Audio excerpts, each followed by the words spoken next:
সৎকর্ম সম্পাদনকারীদেরকে, ভালো কাজ খুঁটে খুঁটে যারা করে সেই মানুষদেরকে আল্লাহ তাআলার বান্দা, এমনকি আল্লাহর যে কোনো সৃষ্টির প্রতি যারা অনুগ্রহ করে, যাদের মনের মধ্যে মায়া আছে, যারা শক্ত হৃদয়ের না, যারা মানুষের প্রতি অবিচার করে না, জুলুম করে না, পারলে অনুগ্রহ করে, মায়া করে, দয়া করে, ভালোবাসে।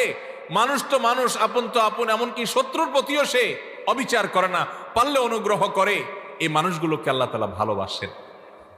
ভাইরা আমার, তাহলে আমরা আল্লাহর ভালোবাসার মানুষগুলোর প্রথম শ্রেণীর সাথে পরিচিত ইতোমধ্যে হয়ে গেলাম। তারা হলো যারা খুঁজে খুঁজে সব নেকামল ভালো কাজগুলো করে, বিশেষ করে আল্লাহর সৃষ্টি একটি একটি করে খুঁজে সবার সাথে অনুগ্রহ করে, মায়া করে, দয়া করে, ইহসান করে।